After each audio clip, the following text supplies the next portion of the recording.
Estamos en la tercera sección de Apocalipsis, las cosas que han de ser después de estas.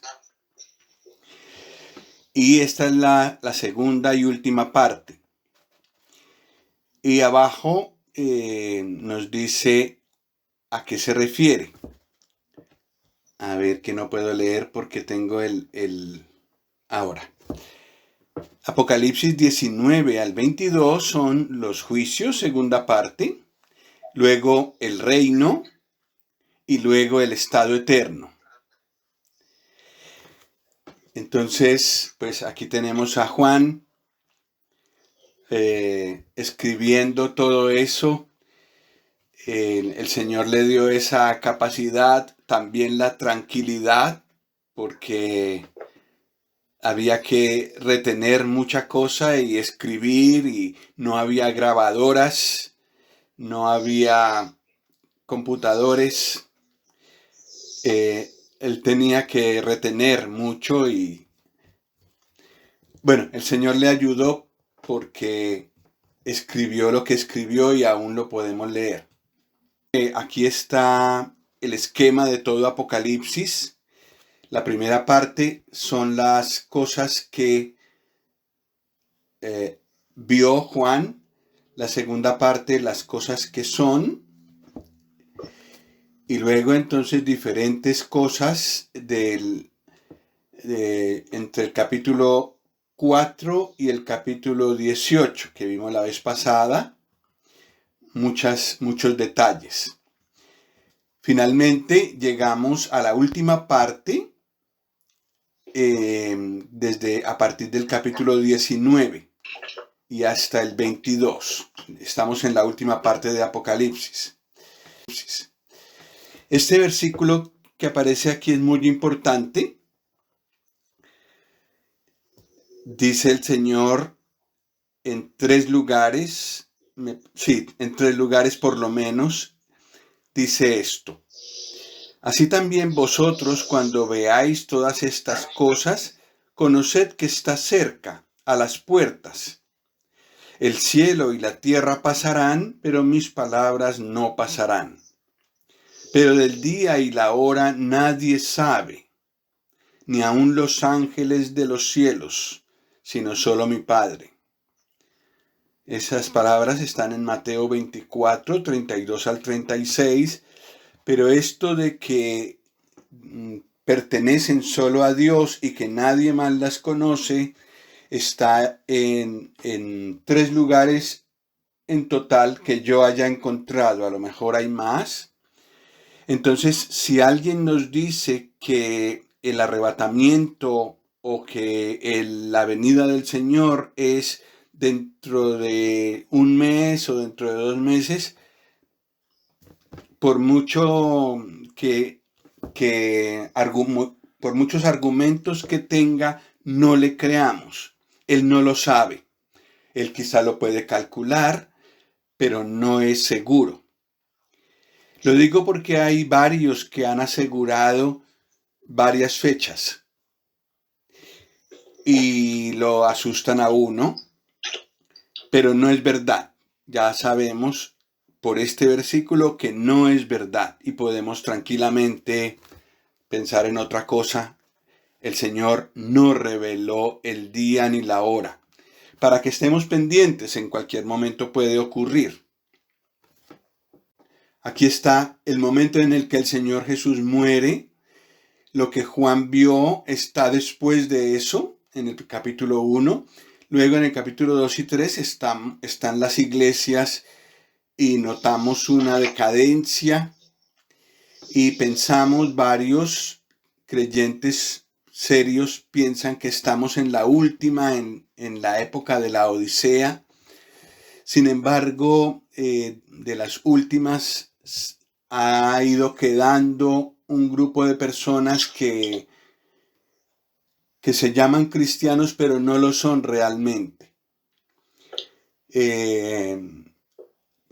Un cristiano, un cristiano verdadero, digamos, se reconoce porque hay transformación en su ser.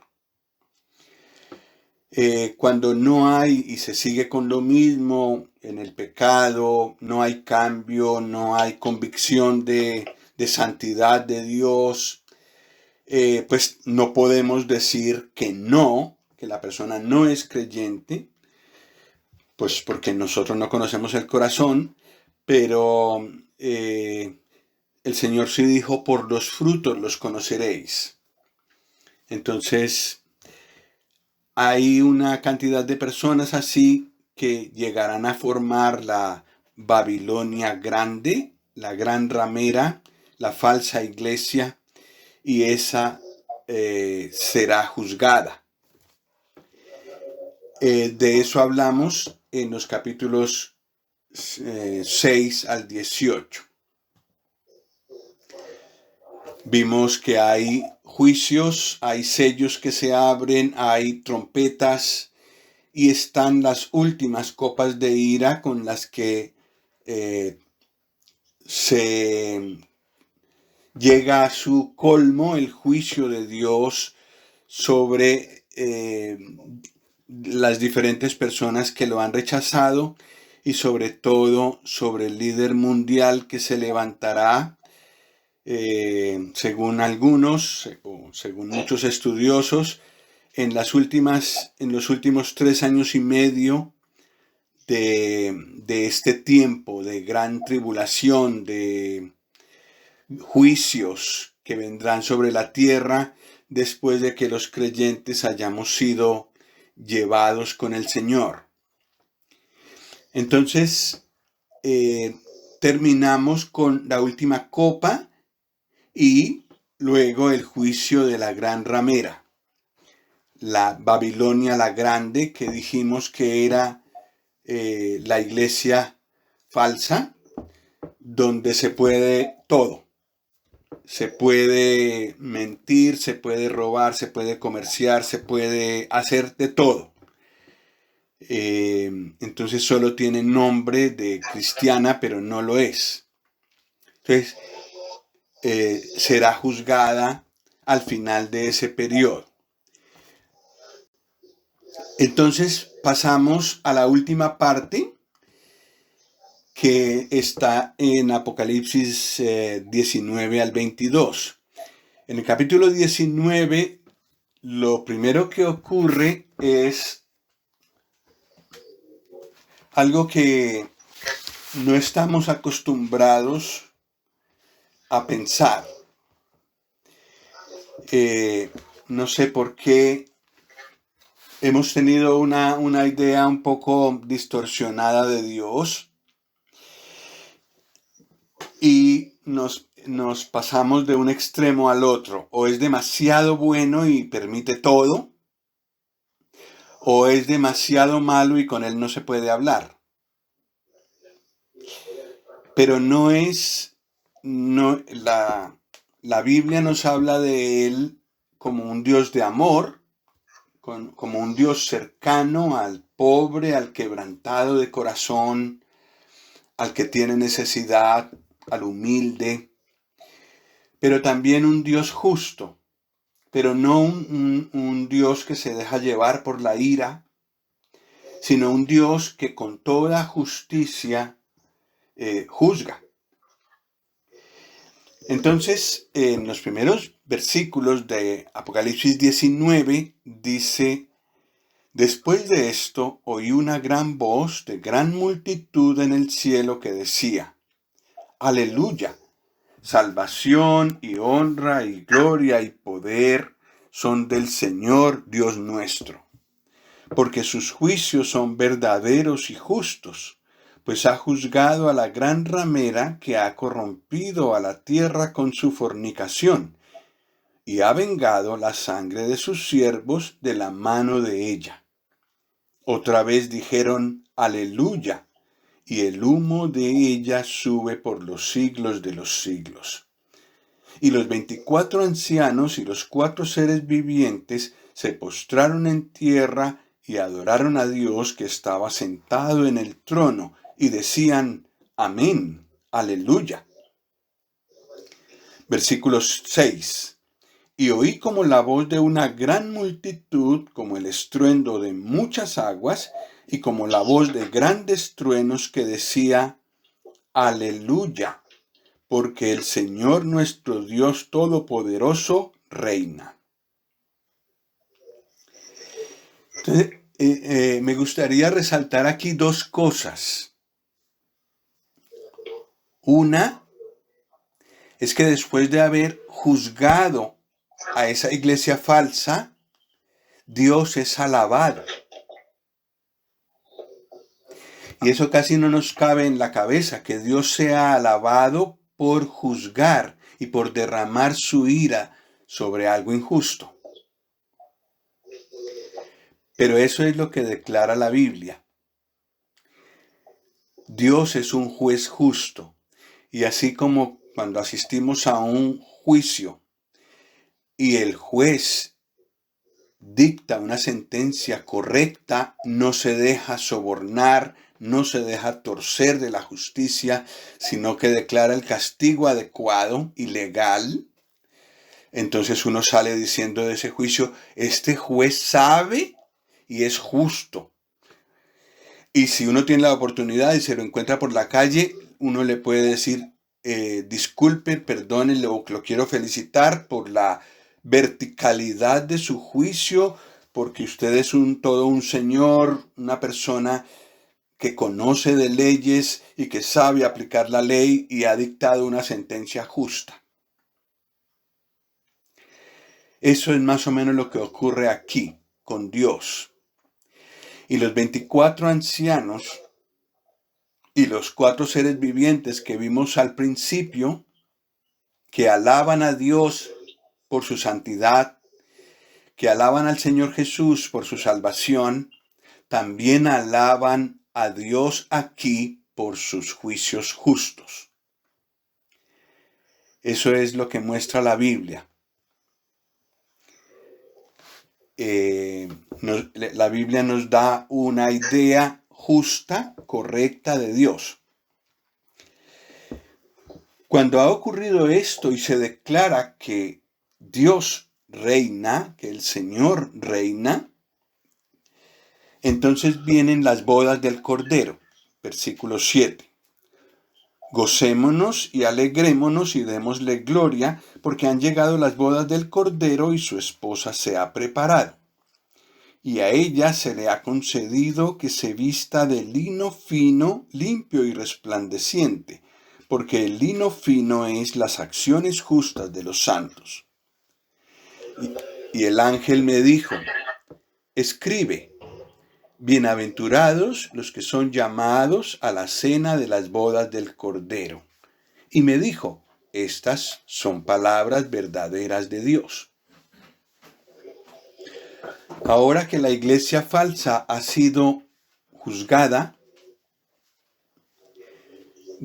ha sido sacada de en medio, entonces viene la bienvenida a la verdadera iglesia, la formada por las personas que han recibido a Cristo en su corazón, han sido perdonadas de sus pecados, limpiadas completamente de culpa con la sangre del Señor Jesús. Y todos ellos, de todas las edades, de todos los países, de todas las épocas, todos juntos formamos una unidad. Esa unidad es la iglesia del Señor, que la Biblia trata en singular. Es una sola. El Señor sabe quién pertenece a esa iglesia y quién no. Con esa iglesia es que el Señor se unirá para siempre. Y ocurre aquí esa unión permanente con Él en la figura de unas bodas. Y la iglesia como una esposa que se une con pacto delante de Dios para siempre con su esposo. Esas son las bodas del Cordero. De aquí en adelante, para donde el Señor Jesús vaya, va la iglesia. Cuando el Señor ella reina con él. Cuando el Señor se va, se traslada, pues ella también se traslada. Entonces esas son las bodas del Cordero. Después de eso, entonces el Señor viene. Después de las bodas del Cordero, Él viene. Versículo 11 de Apocalipsis 19. Entonces vi el cielo abierto, y he aquí un caballo blanco, y el que lo montaba se llamaba Fiel y Verdadero, y con justicia juzga y pelea. Sus ojos eran como llama de fuego, y había en su cabeza muchas diademas, y tenía un nombre escrito que ninguno conocía sino él mismo. Estaba vestido de una ropa teñida en sangre, y su nombre es el Verbo de Dios. Y los ejércitos celestiales, vestidos de lino finísimo, blanco y limpio, le seguían en caballos blancos. De su boca sale una espada aguda para herir con ella a las naciones, y él las regirá con vara de hierro. Y él pisa el lagar del vino del furor y de la ira del Dios Todopoderoso. Y en su vestidura y en su muslo tiene escrito este nombre: Rey de Reyes y Señor de Señores. Entonces aquí el Señor viene, pero viene con una apariencia muy distinta a la que vino la primera vez a Belén, como un bebé frágil en manos de una madre, cuidado por un padre que no era su padre, pero hizo las veces de padre terrenal, y vino en toda humildad. Vino para salvar, vino para acercar a Dios a las personas. Ahora no, ahora viene para juzgar. Todos sus atributos aquí hablan de juicio. Viene a eso, viene a juzgar. ¿Y quiénes vienen con él? Versículo 14, ejércitos celestiales, vestidos de lino finísimo, blanco y limpio. Y eso coincide con lo que leímos en el versículo 8 de la esposa del Cordero.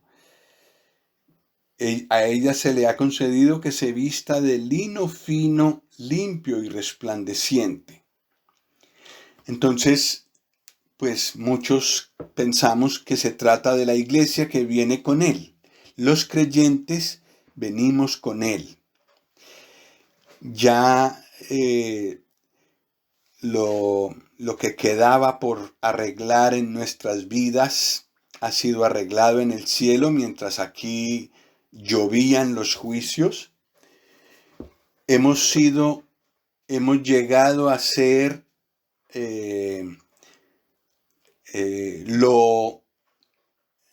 dignos para aparecer al lado del Señor, que es digno.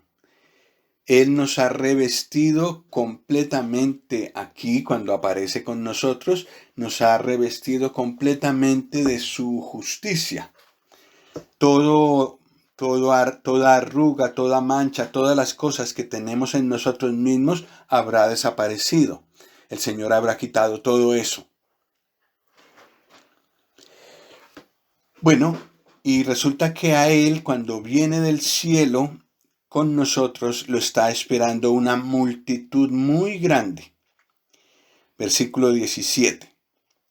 Y vi a un ángel que estaba en pie en el sol, y clamó a gran voz diciendo a todas las aves que vuelan en medio del cielo: venid y congregaos a la gran cena de Dios, para que comáis carnes de reyes y de capitanes, y carnes de fuertes, carnes de caballos y de sus jinetes, y carnes de todos, libres y esclavos, pequeños y grandes. Y vi a la bestia, a los reyes de la tierra y a sus ejércitos reunidos para guerrear contra el que montaba el caballo y contra su ejército. Y la bestia fue apresada y con ella el falso profeta que había hecho delante de ella las señales con las cuales había engañado a los que recibieron la marca de la bestia y habían adorado su imagen. Estos dos fueron lanzados vivos dentro de un lago de fuego que arde con azufre. Y los demás fueron muertos con la espada que salía de la boca del que montaba el caballo, y todas las aves se saciaron de las carnes de ellos. Esta es la batalla de Armagedón, cuando el Señor Jesús viene en gloria y todo un ejército enorme estará reunido para guerrear contra él, pero con la espada de su boca. Ya vimos que de su boca sale una espada aguda de 2 filos, que representa la palabra de Dios. Con esa palabra y con ese poder juzga y vence plenamente. Y a los líderes, aunque tenían poder, la bestia y el falso profeta tenían cierto poder, aquí son apresados y lanzados vivos dentro de un lago de fuego que arde con azufre. Entonces, el Señor viene y viene a eso. De esa venida, la Biblia abunda en citas bíblicas describiéndola y describiendo una cantidad de sucesos que tienen que ver con esa venida, su venida en gloria. Y los que están siguiendo el calendario se habrán dado cuenta que al tratar acerca de los profetas, a partir de Isaías, es repetitivo este momento en el que el Señor Jesús reinará. Entonces, aquí en Apocalipsis lo vemos sucediendo. Me gustaría mostrarles este video corto que hice cuando estábamos en Israel con mi esposa. Este es Armagedón, el valle de Megido. Y pues vamos a ver lo extenso que es. Aquí está al principio, es decir, enfoqué el celular hacia el principio del valle y va hasta el final.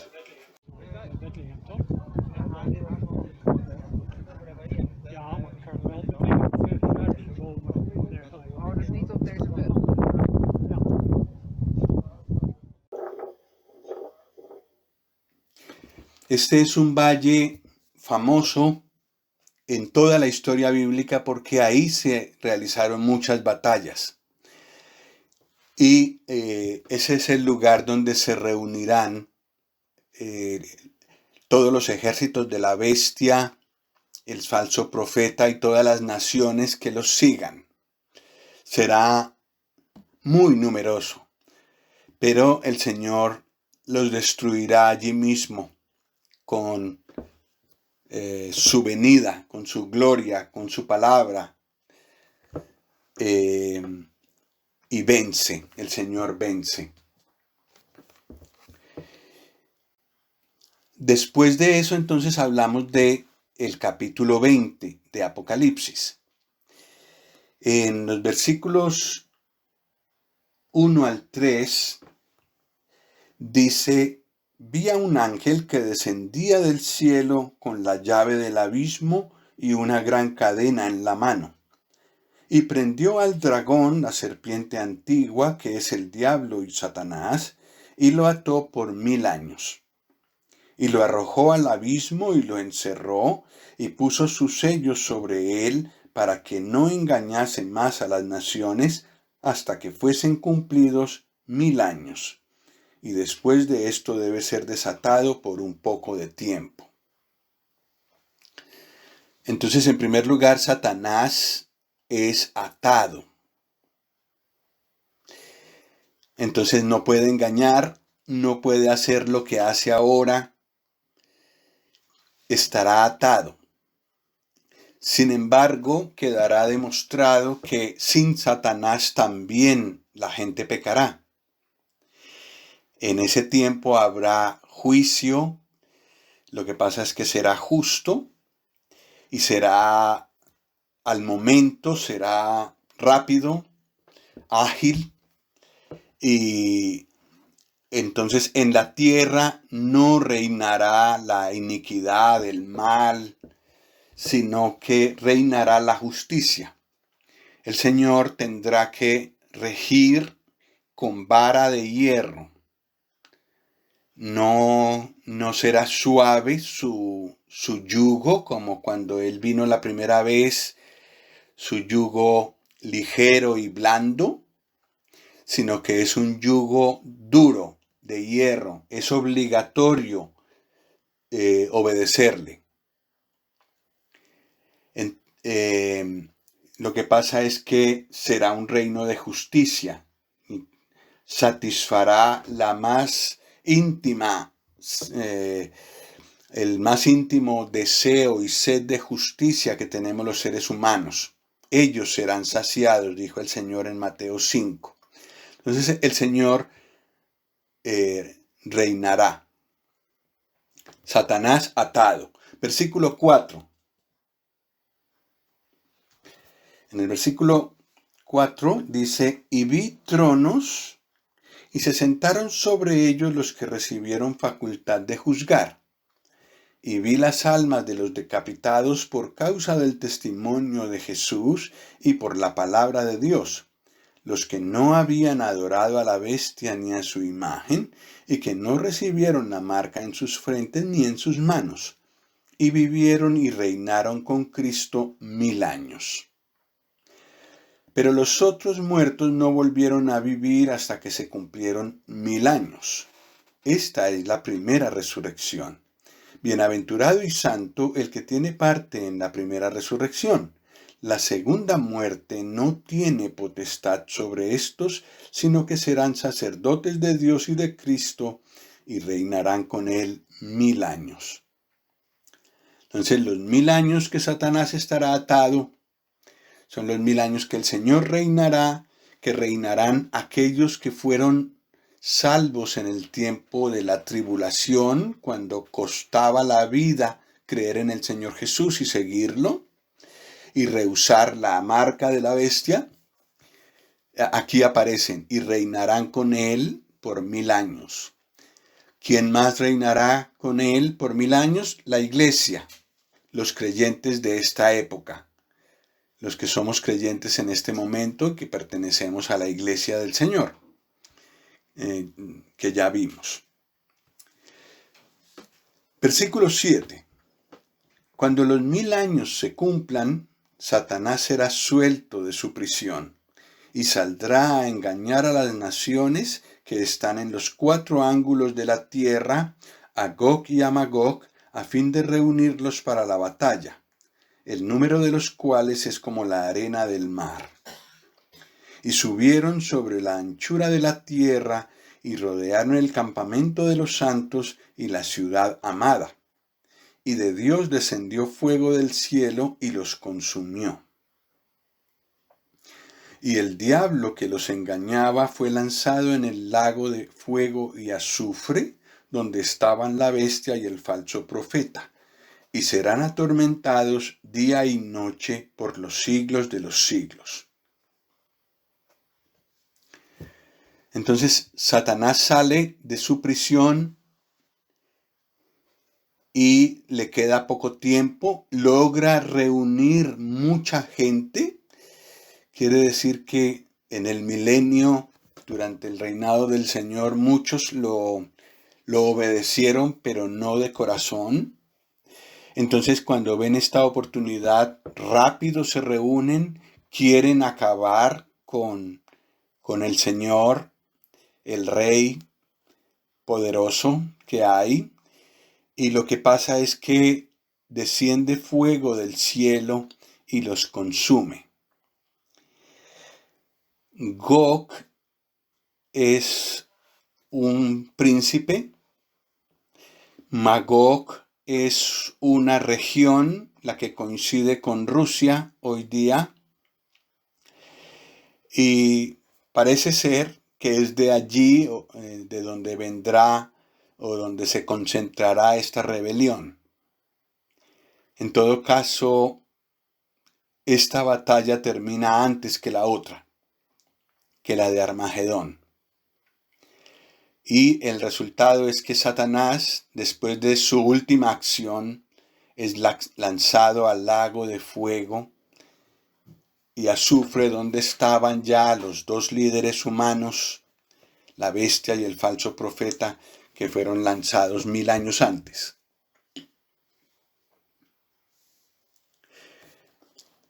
Y luego viene el gran trono blanco, el último juicio. Versículo 11. Y vi un gran trono blanco, y al que estaba sentado en él, de delante del cual huyeron la tierra y el cielo, y ningún lugar se encontró para ellos. Y vi a los muertos, grandes y pequeños, de pie ante Dios. Y los libros fueron abiertos, y otro libro fue abierto, el cual es el libro de la vida.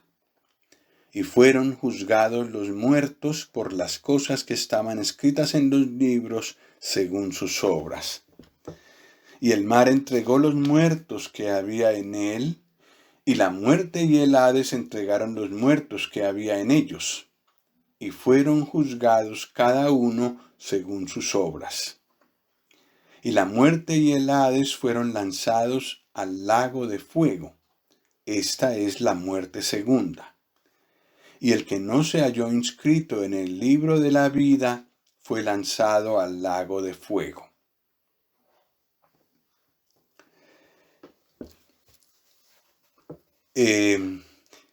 Pues este es un tema muy solemne. Es una porción para leer con toda reverencia, porque es terrible. El lago de fuego ya fue inaugurado por la bestia y el falso profeta. Después fue lanzado allí Satanás, y finalmente serán lanzados aquellos cuyo nombre no está escrito en el libro de la vida. El libro de la vida es el registro de los creyentes en el Señor Jesús. Las personas que lo han recibido en su corazón son inscritos en el libro de la vida. Entonces, delante del gran trono blanco vienen todas las personas que no son creyentes. Los que son creyentes ya resucitaron antes, en la primera resurrección. Son todos los creyentes de todos los tiempos los que han resucitado en la primera resurrección. Ahora es la segunda resurrección y ya no hay creyentes. Entonces empieza el juicio sobre ellos, y hay una cantidad de libros que se están escribiendo de cada persona, pues con páginas de cada persona y todos los hechos que ha hecho, todas sus obras, y en este momento salen a la luz todas. No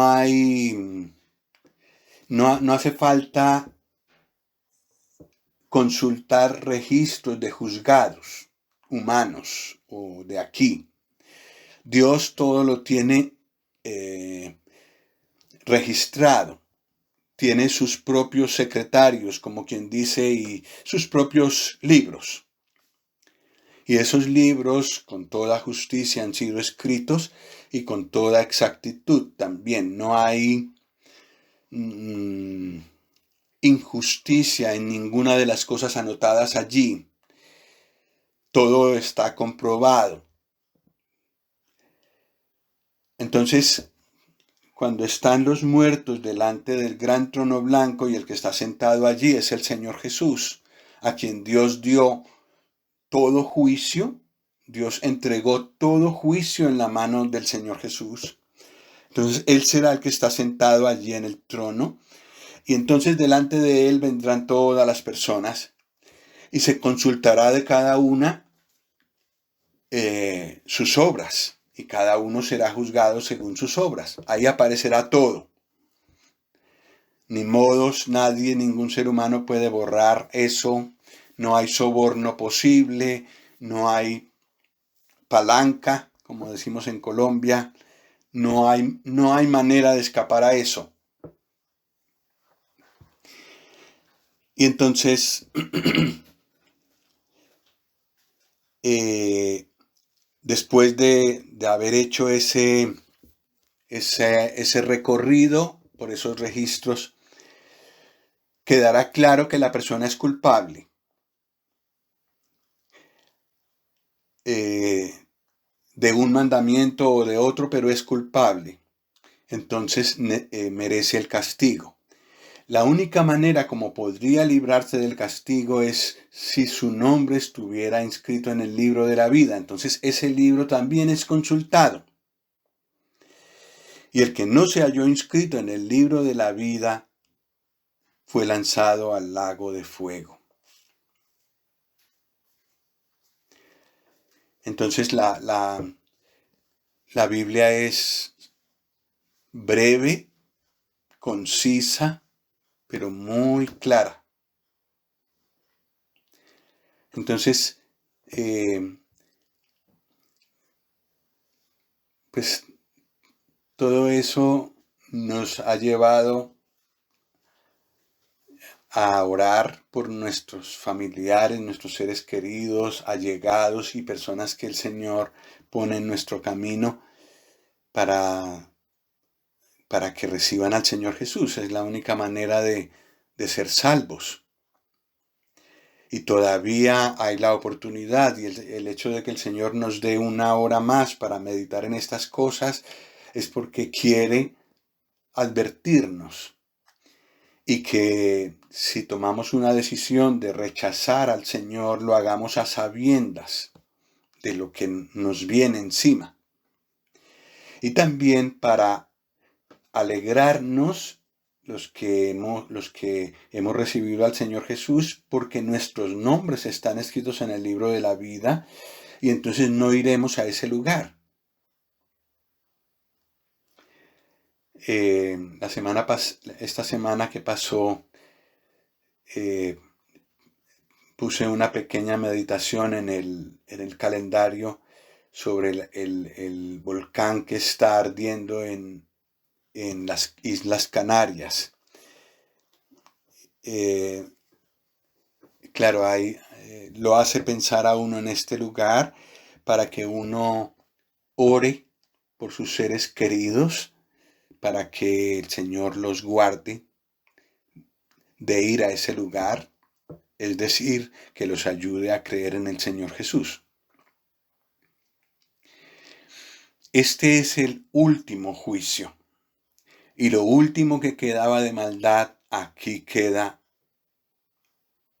completamente juzgado y desaparece, digamos, completamente castigado, justamente castigado, y entonces ya el mal juzgado, Dios ha terminado a través del Señor Jesús su tarea de juzgar todo el mal que hay en este mundo y que muchas veces a nosotros nos hace arder el corazón por la injusticia que vemos, las injusticias que vemos y porque hay muchas personas que se salen con la suya y no tienen ninguna, como que nadie les puede hacer frente, como que el mal campa tranquilo y no.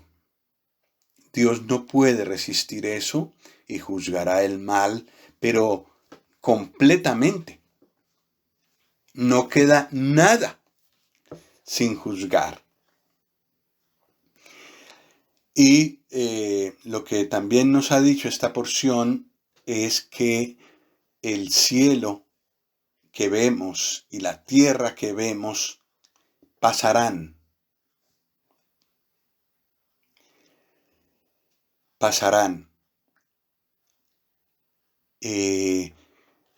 Pues todo lo que esto significa ha mantenido inquietos a muchos creyentes estudiando esto. Una de las posibilidades es que sencillamente es literal y que esto pasa. Este cielo que vemos y esta tierra donde estamos, donde tenemos nuestras casas, esto pasará. En el capítulo 21 se empieza con algo nuevo. En el versículo 1 dice, vi un cielo nuevo y una tierra nueva, porque el primer cielo y la primera tierra pasaron, y el mar ya no existía más. Entonces, un nuevo cielo y una nueva tierra, sin mar. Y hay más cosas que no hay ahí. Versículo 2. Y yo, Juan, vi la santa ciudad, la nueva Jerusalén, descender del cielo de Dios, dispuesta como una esposa ataviada para su marido. Esa nueva Jerusalén es la iglesia, la esposa, la esposa del Cordero, con la que se ha casado en las bodas del Cordero. Y después dice, y oí una gran voz del cielo que decía, he aquí el tabernáculo de Dios con los hombres, y él morará con ellos. Y ellos serán su pueblo, y Dios mismo estará con ellos como su Dios. Enjugará Dios toda lágrima de los ojos de ellos, y ya no habrá muerte, ni habrá más llanto, ni clamor, ni dolor, porque las primeras cosas pasaron. Y el que estaba sentado en el trono, que vimos en el capítulo 4, dijo, he aquí yo hago nuevas todas las cosas. Y me dijo, escribe, porque estas palabras son fieles y verdaderas.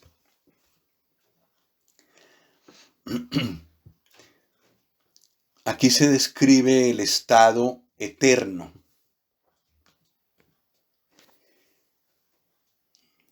El estado eterno en el que estará, en el momento que habrá, el tiempo más bien, o el periodo en el que habrán finalizado todos los juicios, todo el mal, y Dios reinará, Dios sí, reinará, gobernará, será el único que reina. En esta sección ya no se habla del Cordero, se habla de Dios, el Dios trino, digamos, y el tabernáculo de Dios, donde Él habita, mora con los hombres. Un nuevo cielo, una nueva tierra. Y el estado en el que estaremos con el Señor para siempre. No se nos dice mucho acerca de este tiempo, pero será muy superior a lo mejor a las cosas, a lo mejor que tenemos descrito en las Escrituras. Digamos que con esto termina todo, con el versículo 5 termina todo. ¿Por qué digo esto? Porque aquí se ve un estado absoluto, un estado donde Dios es el todo y en todos. En 1 Corintios 15 nos dice que eso es el estado después del fin. El tiempo será contado hasta cierto momento y ahí será el fin. Y a partir del fin, Dios será todo en todos. Quizás lo leemos un momento en 1 Corintios 15 para no equivocarme.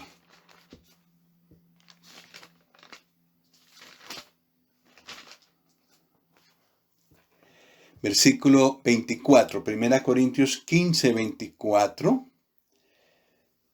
dice: luego el fin, cuando entregue el reino al Dios y Padre, cuando haya suprimido todo dominio, toda autoridad y potencia, porque preciso es que Él reine hasta que haya puesto a todos sus enemigos debajo de sus pies. Y el postrer enemigo que será destruido es la muerte.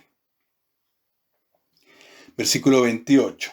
Pero luego que todas las cosas le estén sujetas, entonces también el Hijo mismo se sujetará al que le sujetó a él todas las cosas, para que Dios sea todo en todos. Entonces ya no se habla del Cordero, no se habla del Hijo, se habla de Dios. Dios sea todo en todos. Ese es el estado eterno.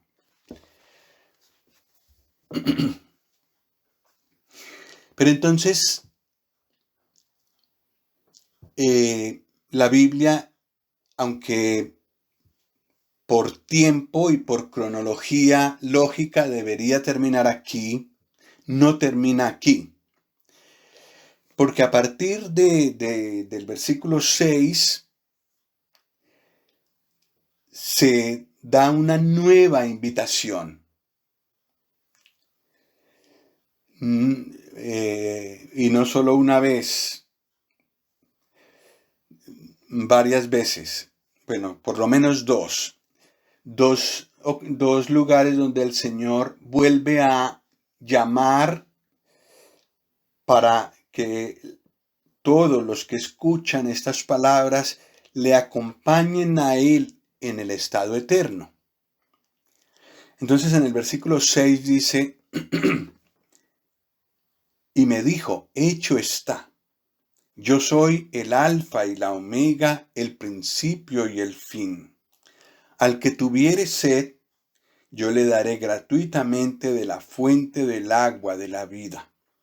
El que venciere heredará todas las cosas, y yo seré su Dios, y él será mi hijo. Pero los cobardes e incrédulos, los abominables y homicidas, los fornicarios y hechiceros, los idólatras y todos los mentirosos tendrán su parte en el lago que arde con fuego y azufre, que es la muerte segunda.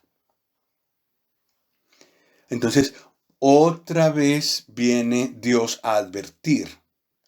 Hay una fuente de agua de vida de la que se puede beber todavía hoy.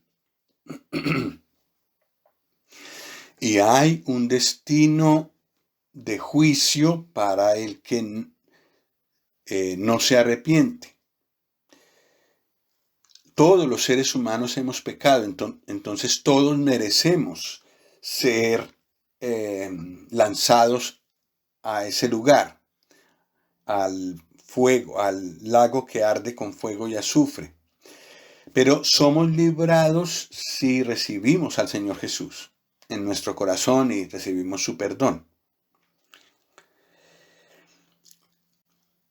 Bueno, ahí, digamos, para y entonces cambia de tema y el apóstol Juan se refiere otra vez a la iglesia, a la esposa del Cordero. Y en el versículo 9 dice: vino entonces a mí uno de los 7 ángeles que tenían las 7 copas llenas de las 7 plagas postreras, y habló conmigo diciendo: ven acá, y yo te mostraré la desposada, la esposa del Cordero. Y me llevó en el espíritu a un monte grande y alto, y me mostró la gran ciudad santa de Jerusalén que descendía del cielo de Dios, teniendo la gloria de Dios. Entonces vuelve al tiempo del reino. Y lo sabemos porque en el estado eterno no hay muerte, no hay dolor, no hay clamor. Y en lo que describe de la Nueva Jerusalén, de la iglesia en el reino milenial, allí sí hay enfermedad, también hay mal que no entra en la ciudad, pero está afuera. Entonces, por eso sabemos que a partir del versículo 6 de Apocalipsis 21, el apóstol deja de hablar del estado eterno para volver al reino milenial.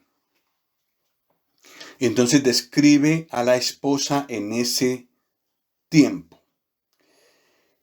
Esa esposa desciende del cielo teniendo la gloria de Dios.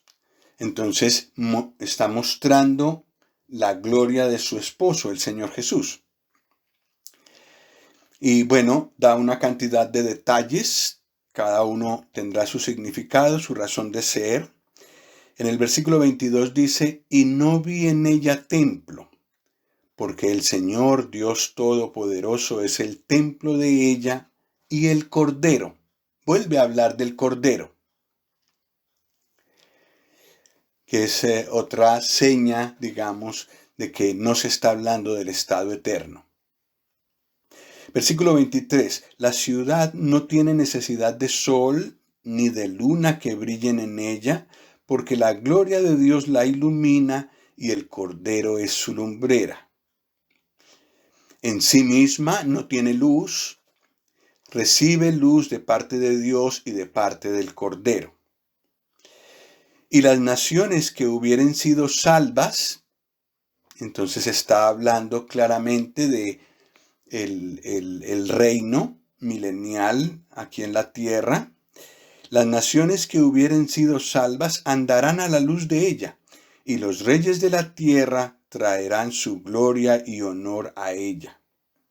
Sus puertas nunca serán cerradas de día, pues allí no habrá noche, y llevarán la gloria y la honra de las naciones a ella. No entrará en ella ninguna cosa inmunda o que hace abominación y mentira, sino solamente los que están inscritos en el libro de la vida del Cordero. Bueno, y después entonces muestra un río que sale del santuario y que, versículo 2, en medio de la calle de la ciudad, estoy leyendo el capítulo 22, versículo 2, en medio de la calle de la ciudad, a uno y a otro lado del río, estaba el árbol de la vida, que produce 12 frutos, dando cada mes su fruto. Y las hojas del árbol eran para la sanidad de las naciones. Y no habrá más maldición, y el trono de Dios y del Cordero estará en ella, y sus siervos le servirán, etc. Pero hay enfermedad, y entonces las hojas de los árboles sirven para sanar a las naciones. Bueno, esta es la manera como muchos de nosotros lo vemos. Pues no podemos decir tajantemente que esto es así, pero es como lo que mejor, a lo menos en todo lo que he mirado yo, es lo que mejor me convence, lo que más me convence que debe ser. Finalmente, a partir del versículo 6 del capítulo 22, hay un último llamado. bueno, se autentica el libro, el Señor dice que todo lo que ha sido escrito es correcto allí, pero bueno, por cuestión de tiempo tenemos que abreviar. Nuevamente hay una invitación, versículo 14, por ejemplo. Bienaventurados los que lavan sus ropas para tener derecho al árbol de la vida y para entrar por las puertas de la ciudad. Mas los perros estarán fuera, los hechiceros, los fornicarios, los homicidas, los idólatras y todo aquel que ama y hace mentira. En el versículo 17 está la última invitación de todas. El espíritu y la esposa dicen ven al Señor Jesús, y el que oye diga ven. Y otra vez, y el que tiene sed venga, y el que quiera tome del agua de la vida gratuitamente. Una última invitación a venir al Señor Jesús, que es la fuente de agua de vida, y librarse de los juicios de los que se acaba de hablar. Después de eso viene maldición para el que quite o ponga a la profecía de Apocalipsis, y finalmente una despedida. Y el Señor diciendo, vengo en breve, la gracia de nuestro Señor Jesucristo sea con todos vosotros. Amén. Con esto termina el libro de Apocalipsis y digamos, el Señor se resiste a terminar su palabra sin una última invitación para que las personas puedan ser libres de la ira venidera, para que no vayan a condenación, sino que reciban al Señor Jesús y en Él la salvación de su alma y la vida eterna. Pues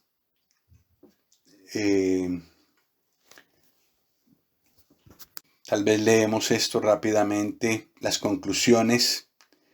Apocalipsis es un libro de juicios y del triunfo de la justicia. Aún en este tiempo de juicios, algunos creerán y serán salvos, pero no son personas que actualmente hayan escuchado el Evangelio, como vimos la otra vez.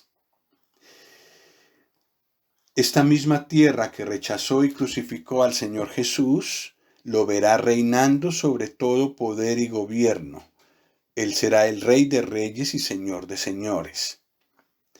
La Iglesia reinará con el Señor, así como otros creyentes también reinarán con el Señor.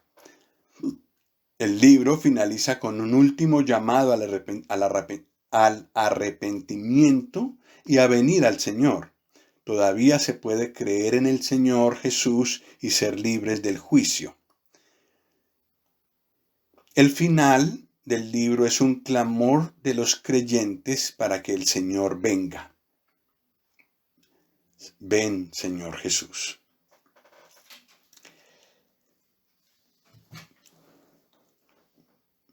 Bueno, pues vamos a terminar con una oración.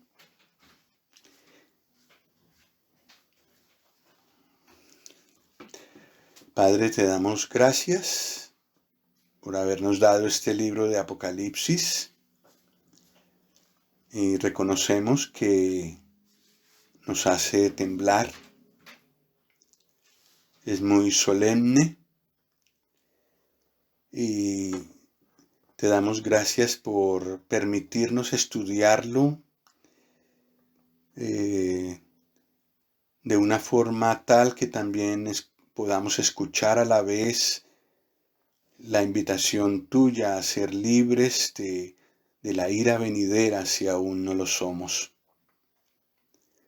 Te damos gracias por los que de nosotros ya han recibido al Señor Jesús. Hemos sido perdonados de nuestros pecados con su sangre. Todo el juicio que merecíamos cayó sobre Él Te damos gracias por su sangre derramada que limpia todo pecado. Y Padre, miramos a ti para que obres que cada persona en nuestra familia, en nuestro vecindario, personas amadas nuestras de la familia y de fuera, eh, que puedan llegar a conocer estas realidades, que tú nos ayudes a hablarles a ellos de cómo ser salvos, del juicio que viene, de la seriedad del juicio que viene. Te rogamos tu ayuda, tu sabiduría y sobre todo líbranos de hacer de esto un juego, como algunos lo han hecho.